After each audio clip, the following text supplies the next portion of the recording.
Imagine being judged, not for your actions, but for the way you look, before you've even had the chance to speak. It's a situation far too familiar to many. But what happens when the tables turn, and the one doing the judging is forced to confront their own prejudice? In a story that unfolds high above the clouds, a routine flight takes a dramatic turn as Rachel Costa, a veteran police officer, makes a dangerous assumption about a black man sitting in first class. Her suspicions grow, and the tension rises, leading to a confrontation that leaves everyone on board shocked. What she doesn't realize is that the man she targets, Marcus Brown, is far from the threat she imagines. The truth that comes to light will force Rachel to confront not only her actions, but the uncomfortable biases she's carried for years. What happens when a lifetime of assumptions collides with a reality you can't ignore? And what can we learn from a moment when someone's true identity changes everything? Stick around, because what happens next will leave you speechless. And before we dive deeper, make sure to subscribe and hit the notification bell so you don't miss stories like this one. Marcus settled into his seat on Flight 459, breathing in the quiet luxury of first class. It wasn't his first time flying this way, but every time still felt like a small victory, a testament to years of hard work and discipline. He sat near the emergency exit, a spot he preferred because of the extra legroom. His demeanor was calm, controlled, exactly what one would expect from someone of his stature. He quietly pulled a book from his bag, ready to lose himself in its pages for the long flight to Europe. Little did he know that just a few rows back, a woman named Rachel had already formed an opinion about him before he'd even buckled his seatbelt. Rachel's instincts as a police officer had been honed over 25 years. But right now, those instincts were clouded by something far more dangerous: prejudice. Rachel eyed Marcus from her seat, narrowing her gaze. She wasn't even sure why, but the fact that a black man was seated in first class unsettled her. It just didn't add up in her mind, and that gnawing feeling of discomfort quickly morphed into suspicion. What's he doing here? She wondered, her thoughts darting between years of cases, her subconscious connecting him to things he had nothing to do with. She'd seen it all in her time: criminals with hidden motives, unexpected threats, danger that lurked behind calm exteriors. And in her mind, Marcus was now a potential threat. The ease with which she made this judgment spoke volumes, though Rachel wouldn't admit that to herself. To her, she was just being cautious. As Marcus leaned back, unaware of the storm brewing just a few seats away, Rachel's thoughts spun in circles. She had been on hundreds of flights, but something about this one felt different. Her hand absent-mindedly brushed against her badge, a reminder of her authority, her responsibility to protect others. But who was she protecting right now? The quiet murmur of the cabin felt almost suffocating to her as she watched Marcus flip through his book.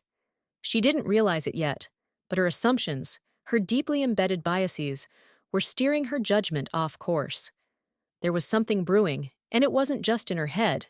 The tension was about to rise, and neither Marcus nor Rachel could see the inevitable conflict that was looming ahead. Rachel couldn't shake the unease that had settled deep in her gut. Every time Marcus reached into his bag, her eyes darted towards him, her mind jumping to the worst conclusions. What is he doing? She thought, almost obsessively watching him.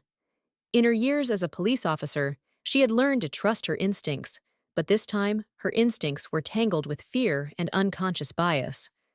It wasn't logical, and deep down, a small voice whispered that maybe, just maybe, this wasn't about Marcus at all.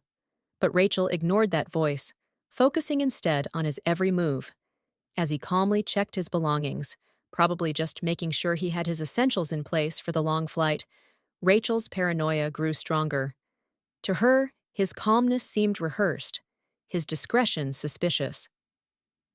Unable to contain her concern, Rachel finally called over Sophia, one of the flight attendants, a woman around her age with a warm smile that had put many passengers at ease over the years. "Excuse me," Rachel whispered urgently. "I think you need to keep an eye on that man over there. Something's not right." Sophia raised an eyebrow, curious but composed. She had seen nervous passengers before, especially in these times when flying often came with heightened anxiety, but this felt different. "Ma'am," Sophia responded kindly, "all passengers go through extensive security checks before boarding. I assure you there's nothing to worry about." But Rachel wasn't convinced. "I don't know," she muttered, glancing again at Marcus. Something's off. Sophia returned to her duties, but Rachel wasn't done. Her gaze flitted across the cabin, looking for allies among the other passengers. But most of them were older, seasoned travelers who seemed far more interested in their novels or in-flight movies than in Rachel's suspicions. A couple sitting nearby exchanged a glance, then turned their attention back to their screens, clearly uninterested in her worries. Frustrated, Rachel felt isolated, like she was the only one who saw the danger that was right in front of them. She had spent decades training to spot signs of trouble, but now her instincts were betraying her. Still, she couldn't stop. Something inside her demanded that she stay vigilant, that she be the one to uncover what no one else could see. The tension in the cabin seemed to rise, though most were still unaware that a storm was quietly brewing between two strangers. Rachel's patience had worn thin, and her agitation was impossible to hide. Every time Marcus moved, it felt like confirmation to her skewed instincts. She couldn't stand it anymore. Rising abruptly from her seat, her voice cracked through the hum of the cabin like thunder on a calm night. "I want his bag searched," she exclaimed, pointing directly at Marcus. Heads turned, eyes wide with surprise, as passengers and crew alike froze in the moment.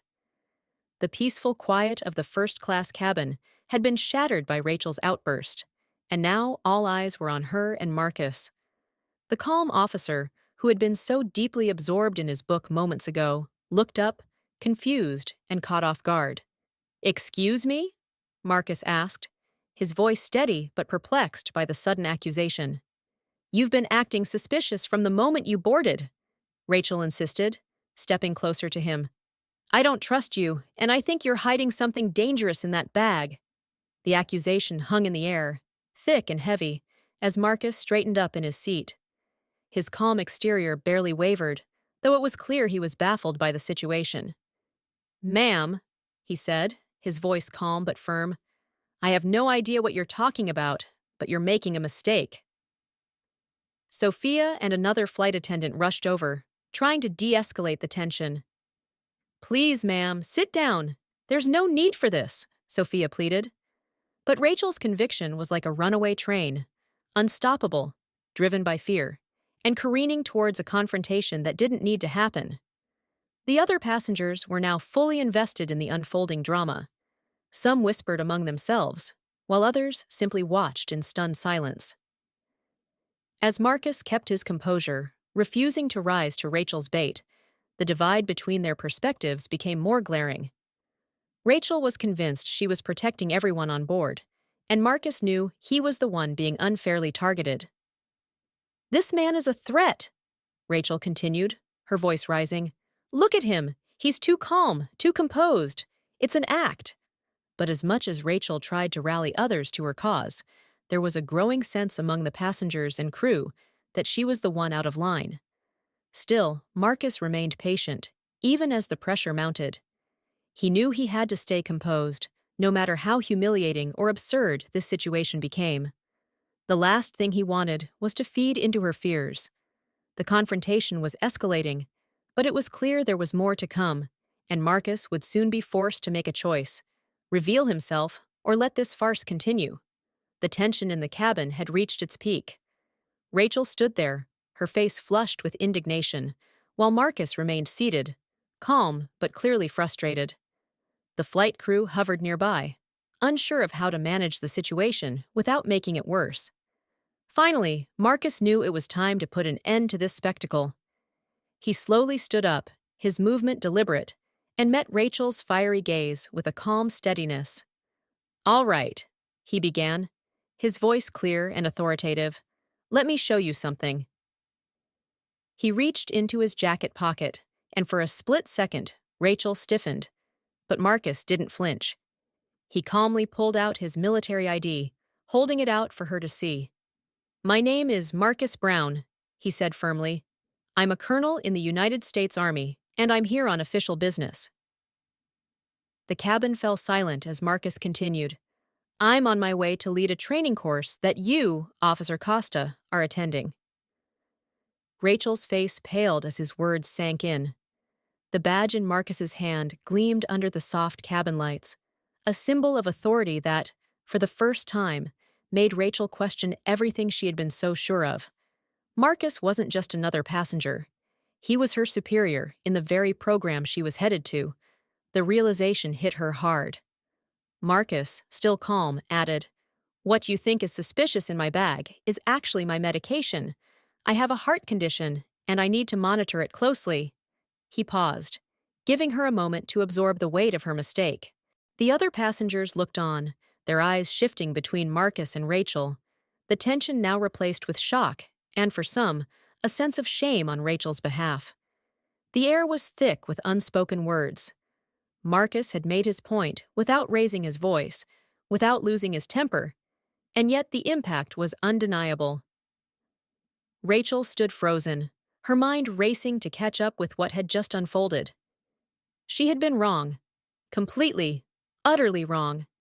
And now the whole cabin knew it. The embarrassment crept up her neck, turning her defiance into something smaller, something more vulnerable. But admitting fault wasn't easy, and though the truth stared her in the face, Rachel wasn't ready to back down just yet. There was a shift in the atmosphere. The crowd's eyes told her that she had gone too far, and she knew that once the plane landed, this moment wouldn't just disappear. The confrontation had revealed more than Marcus's identity. It had exposed Rachel's prejudice, and the consequences of that were just beginning to unfold. As the plane began its descent, the mood in the cabin shifted from tense to heavy with awkward silence. Rachel remained seated, still processing the gravity of what had just happened. The weight of her mistake hung in the air, pressing down on her, but admitting she had been wrong wasn't something that came easily to her. The crew, having already contacted the authorities as a precaution, waited to escort her off the plane, a move that spoke volumes about how seriously they viewed the situation. Passengers exchanged hushed words, but no one looked at Rachel with anger. Instead, there was a kind of pity in their eyes, as if they understood that what had transpired wasn't just about the events on the flight, but about something deeper, something that she would need to reckon with on her own. Marcus, meanwhile, remained composed. As the plane touched down, he quietly gathered his things, thanked the flight attendants for their professionalism, and prepared to disembark. The restraint he had shown throughout the ordeal hadn't gone unnoticed. Many passengers who had initially seemed indifferent now looked at him with respect, their earlier confusion replaced by a sense of admiration. Sophia, the flight attendant who had been caught in the middle, approached him with a soft smile. "I'm so sorry for what happened," she whispered. Marcus shook his head gently. "There's no need to apologize. People often fear what they don't understand. The important thing is how we move forward."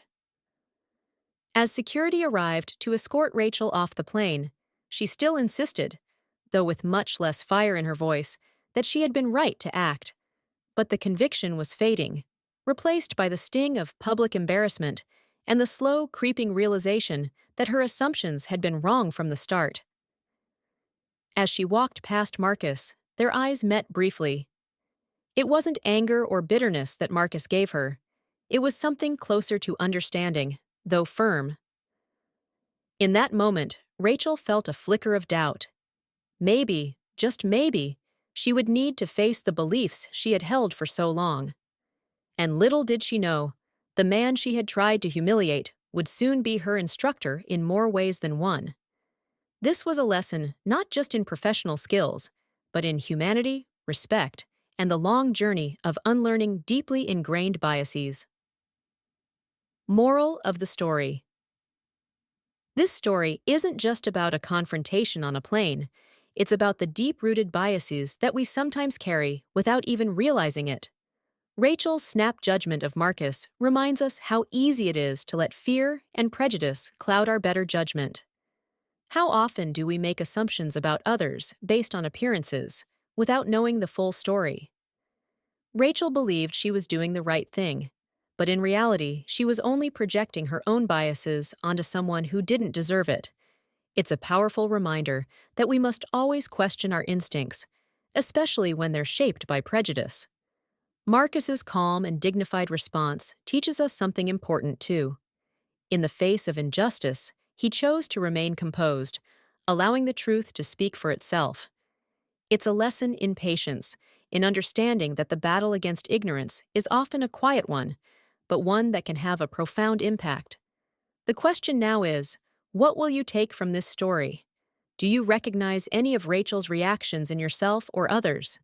Have you ever been on the receiving end of such judgments? And most importantly, how can we challenge ourselves and others to see beyond appearances and act with more humanity and respect? Let me know what you think in the comments below. And if you're ready to keep learning about how we can overcome these ingrained biases and become more aware of how we treat others, make sure to watch the next video. Don't forget to subscribe to the channel and turn on notifications so you never miss a chance to grow and learn.